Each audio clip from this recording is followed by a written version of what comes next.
Coming to sitting. Is my child doing this with optimal development? In this video, you're going to learn what optimal sitting looks like, what non-optimal sitting looks like, and a simple at-home exercise that you can do with your baby to help promote optimal sitting. Welcome to Movement Lesson. Find our links in the description below. I'm here to tell you what to work on. There's some really easy steps that you need to work on. I'm going to show you one that you can go do right away, but I really would do the program. Why?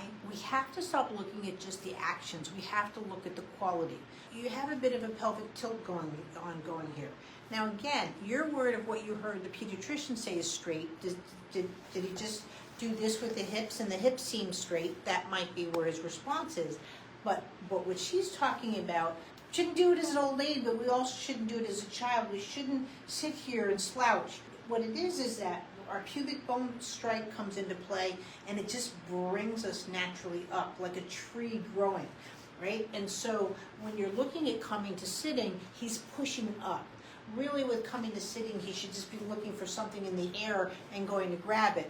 And he's actually, you can tell when it's off because they look down. Remember, I always tell you, the eye stays on the prize when they're doing something, right? So for being down here like this, right, you're looking for more here.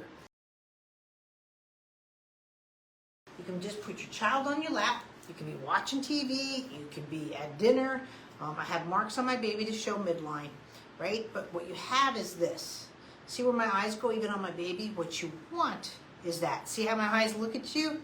Don't look at you, look at you, right? And now from here, this will be going into all fours versus down here. Like you try it. You get on the floor, guys, and slouch like this and get into all fours.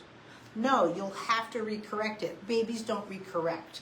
Right, so you're just here, I call it clarinet hands because you're supporting your baby in sitting, but you're not holding them in sitting, right? Here I can't play the clarinet, here I can play the clarinet. And see where I can get into that pubic bone strike? So now, when your child's just here, again, look at that little bit of crossing midline, but more so, I'm going down into the pubic bone area and coming out. Now, if your child's slouching, please don't sit there with all your might. Again, you want this nice and loose, but as they're looking around, so to the left, I'm going to go into the right, and I'll facilitate that, and go into the left if they're looking to the right. You want same at this age, right? But you're just here working on your child as they're looking around, playing, but it's great on your knee because I can be right here on my table and they can be working. You can be absolutely anywhere at the park. Nobody would even know that you're working on your child, but that's what you want to do to facilitate that lightness in the pelvis and where he's coming up over here. Just keep it that simple.